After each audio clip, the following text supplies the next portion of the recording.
You're Sherlock Holmes? Yes? Alex Dougal is my name. I must talk to you. I'm in desperate need of your advice. Well, come in, my lad. Come in. Oh, permit me to introduce my friend and colleague, Dr. Watson. Watson?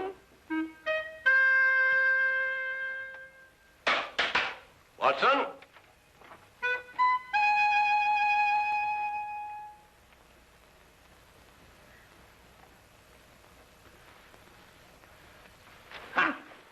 Just as I suspected. Well, Oh, my goodness me, a patient. Oh, I do beg your pardon leaving you standing there like that. Most remiss of me. There, if you'll sit down, I'll be with you in a moment. My dear doctor, Mr. Dougal is not your patient. He's come to see me. Huh? Huh.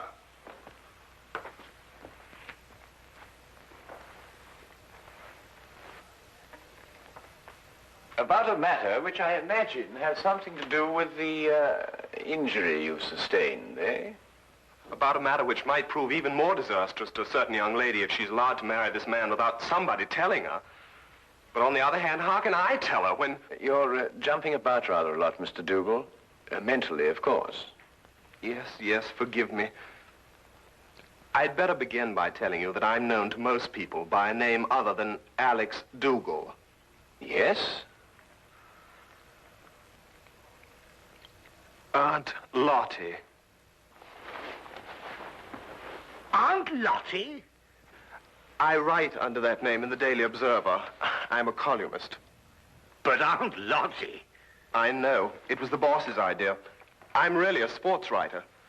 Don't ask me why I was assigned the job, but I do an advice for the lovelorn column. Oh, I see. You mean the readers write into you telling you their problems? And I answer them. The boss thought they'd be more apt to listen to a nice, sweet old Aunt Lottie than a Alex Dougal. Well, of course, he may have a point there, Mr. Dougal. They listen to me, all right.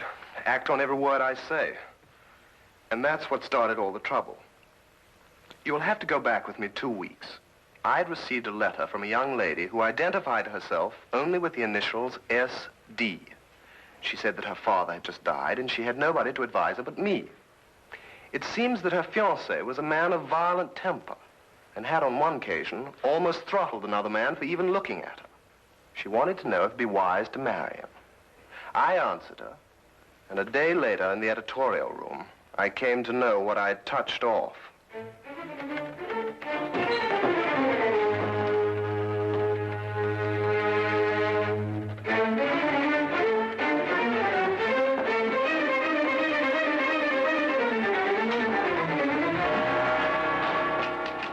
Where can I find Aunt Lottie?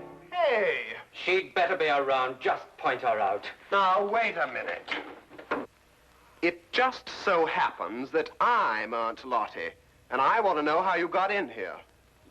You're Aunt Lottie? That's correct. And you can be certain that if you've come with any problem, I shall be most uncooperative. Are you sure you're Aunt Lottie? That is my pen name. Have you any objections? None. None at all. I'm absolutely delighted to find that Aunt Lottie is a man. Really? Why? Because I would never dream of doing this to a woman.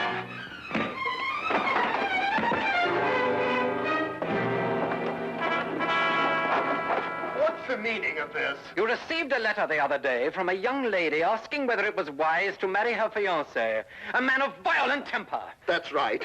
You replied in your column yesterday that it would be most unwise. It is. But what's it got to do with you?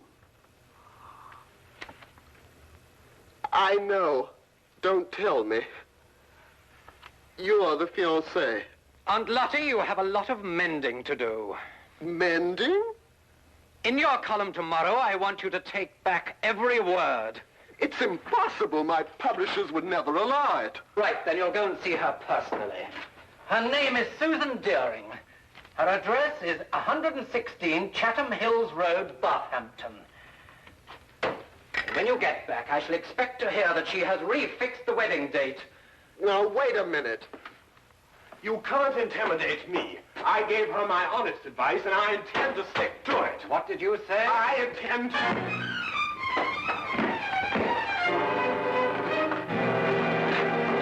You were saying? I just wanted to know what the address was again.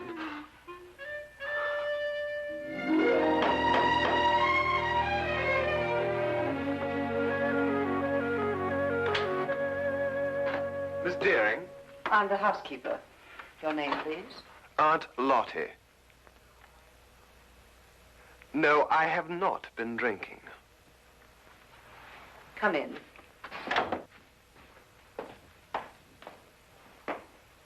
Wait here, please. I'll call her.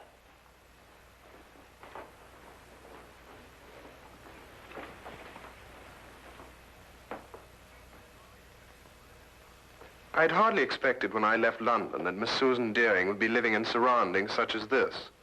Most of my readers were shop girls. Girls from a modest background, anyway. But Susan Deering was an heiress. I realized this when I recognized the subject in the painting above the fireplace. He was Oliver Deering, the chemical manufacturer who 6 months ago had suffered a heart attack while pursuing his favorite sport, bicycling. He was undoubtedly her father. How do you do?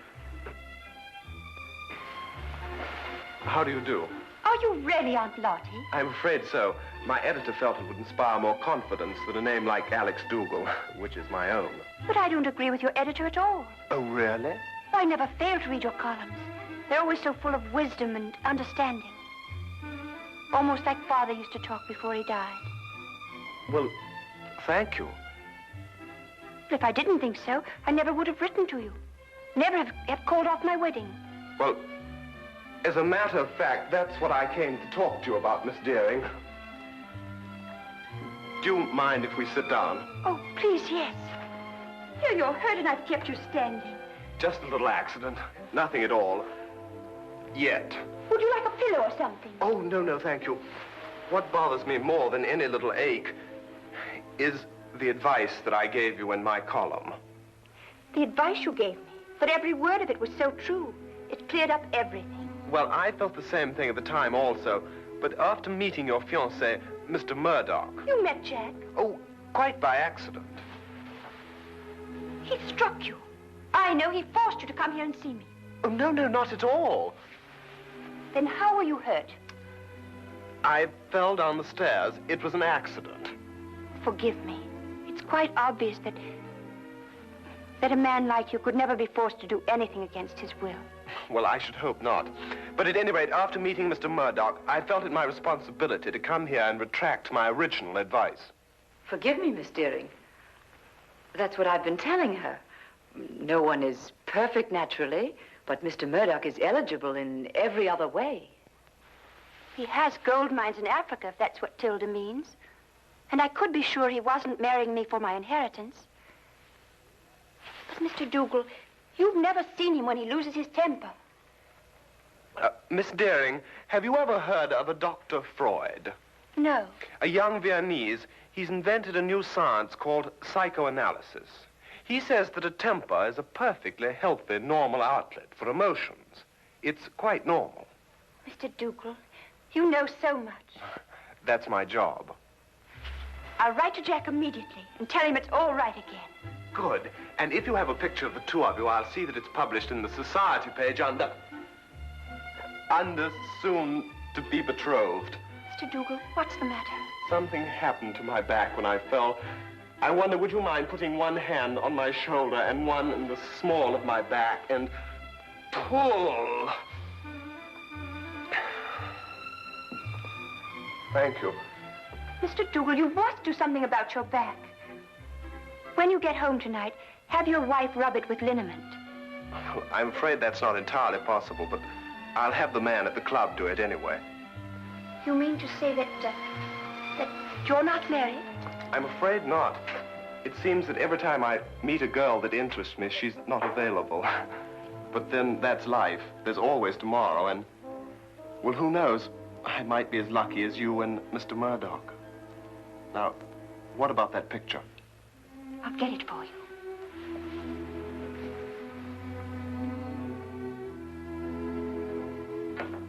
All the way back to London, my eyes kept returning to the snapshot that had been given me, and to Murdoch's face. I really hadn't had time to study him when he first came into my office. Everything had happened so fast. But now I had the clinging feeling that I'd seen him somewhere before. But where? And under what circumstances?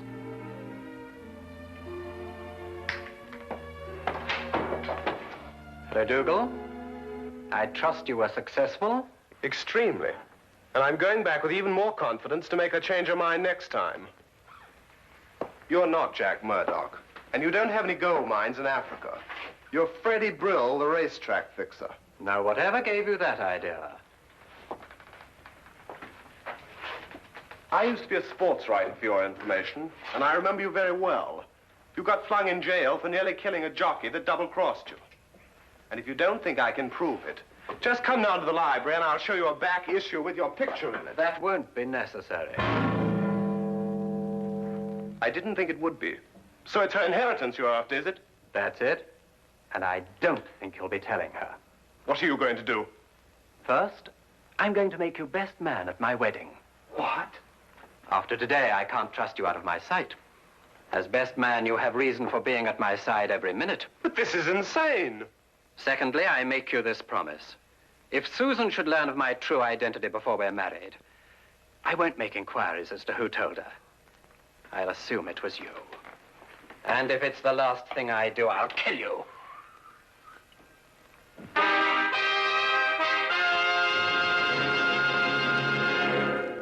Now, we return to the case of the violent suitor. I'm always giving out advice myself, but here I am, strangely enough, asking for it. What shall I do? If I expose Murdoch, he'll obviously take his revenge on me. But on the other hand, how can I allow poor Susie to be victimized that way? I see. So it's Susie, is it? Well, up until half an hour ago when I managed to get away from him, Murdoch keeps me handcuffed to his side. And naturally, when he saw Miss Deering, I did also. Ah, yes, quite naturally. Well, there's no point in denying it that she does something strange to me. And I found myself wanting to be the groom instead of the best man. That may very well happen yet, Mr. Dougal. But how, with Murdoch still in the picture? We'll remove him from the picture. Well, it's simply stated, Holmes. But surely you don't mean to expose Murdoch and risk Mr. Dougal's life. No, Watson. If any lives are going to be risked, they'll be yours and mine. Oh. My plans aren't crystallized yet, Mr. Dougal, but my advice to you is to go back to Mr. Murdoch and continue to be his best man. You'll hear from me very soon. I'll do anything you say, Mr. Holmes. Thank you, Mr. Holmes. Not at all. Oh, wait.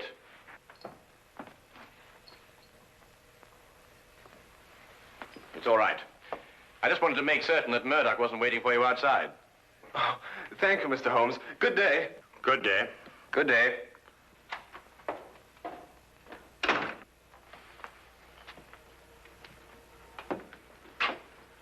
And how do you propose to help Mr. Dougal? By removing Murdoch from the picture. But how? By proving that he killed Miss Deering's father. What? Safely behind bars, Murdoch could neither marry Miss Deering or harm Dougal. But Miss Deering's father died of a heart attack. He was cycling. You heard it yourself. My dear Watson, it was made to appear as if he had been bicycling. Well, now, really, Holmes, you haven't even left the room. How can you say such a thing? Ah, here it is. I thought I'd kept it. Have a look. When that picture was published in the papers, I showed it to Inspector Lestrade as proof that Oliver Deering was murdered. But the good old inspector, with his usual dim-wittedness, refused to pay any attention to it. Well, I must say I can't see any signs of murder here. Notice Deering's coat. Yes, well. It's buttoned on the left side. So? Have a look at your own. Well, yes, I see that, but... It's my theory that Deering was at home in his shirt sleeves when Murdoch struck him a blow on the back of the head that killed him. Then, in an effort to disguise his crime, Murdoch, with the aid of a woman, dressed Deering and deposited him and his bicycle on a lonely stretch of country road. But the mistake had been made of buttoning his coat on the wrong side. Yes, but look here, just a minute. You've just talked about a woman. What woman? Well, his accomplice, of course. A woman would be more apt to button Deering's coat on the left side, since it was customary for her to button hers in that way. And talking of coats, I think you'd better take yours. It's going to be chilly in the country tonight. Well, assuming everything you say is true, what's the motive in killing Deering? Well, my guess is that Deering found out Murdoch's true identity and prevented him marrying his daughter.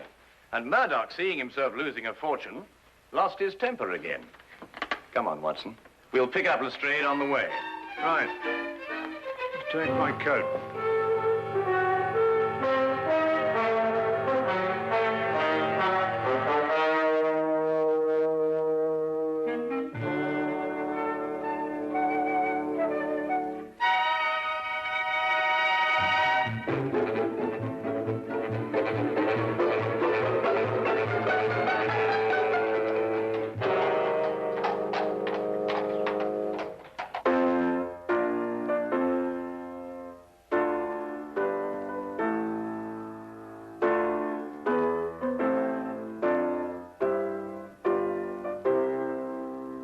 Now, what's the matter? I got a twist in my back. Are you still complaining about that? Don't you talk to him like that. I'll talk to him any way I choose. Not around me, Jack Murdoch, you won't. Tea is served. Nothing like a nice cup of tea to relax everyone. If you don't keep your temper, you'll ruin everything. It's all right, Tilda. I'll pour.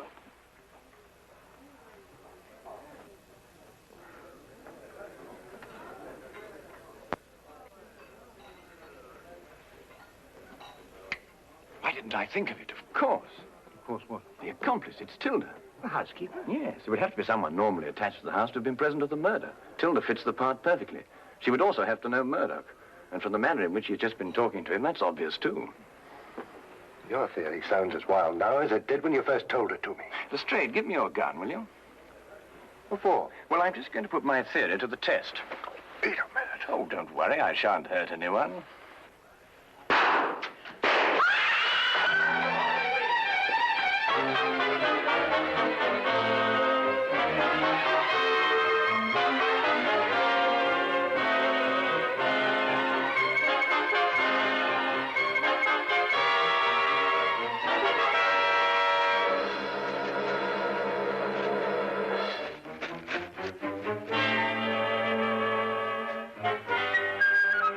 Holmes, what in thunder made you do a thing like this?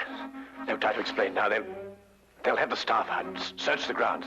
If they find us, the whole plan's ruined. Well, now, where's Lestrade? Lestrade! Shh! Lestrade! He was behind us when I lost. Look. Oh, confound him. If they find him, everything will be ruined. Here, we'd better go and find him ourselves. Lestrade. Lestrade. Oh, no, Holmes, look. Well, well, well. Only the good inspector could have managed that. Well, Lestrade, you look like a stranded whale. What is this thing? It's a badminton net. Were you running with your eyes shut? Here. Holmes, listen. The gardeners, I expect. They're coming this way. We've got to get to the carriage. Come on, Lestrade. Get me out of this thing. Oh, there's no time for that. Come on.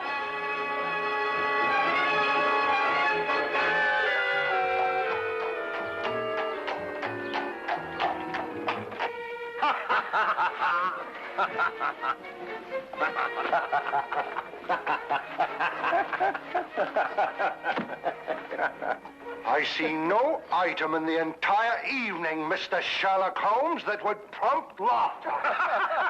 I'm terribly sorry, Lestrade, but I shall cherish the memory of you thrashing about on that badminton court for years to come. I wouldn't find it so amusing, Holmes, if it had been you who had torn that confounded net from its moorings. Lestrade, it was simply a question of going under it after all. And I haven't forgotten that it was your insane behavior tonight that made it necessary for us to be running at all. Yes, what were you up to, Holmes? Those shots, I mean. Yes, I assume there was a purpose. Oh, a very definite purpose, Lestrade. Those 3 bullets were bait for a trap. Odd bait, I must say. I trust it was the perfect bait for our purpose. I only hope that our delayed departure from the Deerings won't make us too late to see the trap sprung. You mean it wasn't sprung at the Deering? There were too many people there, Watson. You see, if my theory is correct, then Jack Murdoch's flat should be the place. And I wonder if we can entice this driver to go just a little bit faster. Cabby! Cabby, go as quick as you can.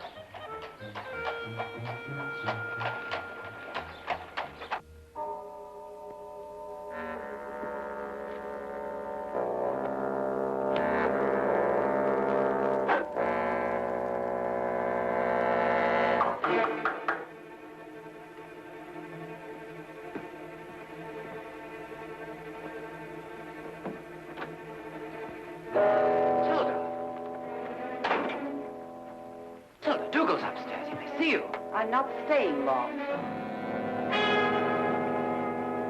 What is this? I'm within 2 days of marrying Susan and grabbing a fortune for us. For yourself, you mean? You never had any intention of sharing it with me. What are you talking about? £50,000 is yours the day I'm married. Didn't I promise it to you? Yes, but your circumstances were different then. I saw you kill Mr. Deering, and you got panicky that I would run to the police. But time's gone by, and now you've found a surer and cheaper way to keep me quiet. What do you mean? Back at the house before, you had someone try to kill me. Tilda, I told you, I swear I know nothing about those shots. You could never make me believe that. There's only one person in this world who would benefit by my death, and that person is you. I'll never feel safe while you're alive. I wouldn't do that if I were you, miss. Drop that gun. You're under arrest. We heard everything you said. You were tricked, Tilda. It was the police fired those shots at you. Well, Mr. Holmes here anyway. I had a feeling it would stir things up a bit. It's an old adage that partners in crime never trust one another. Get down!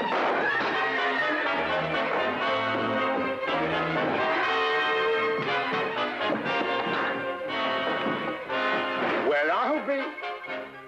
I've been practicing my ride ever since I met him. Ah, well done, my boy. Well done.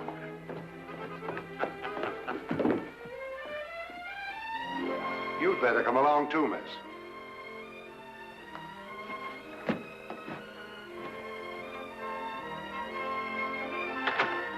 I believe I've outgrown the Aunt Lottie label now.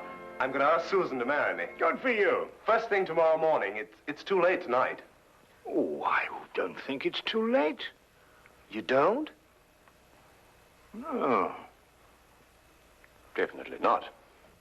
I'll go right now. Good idea.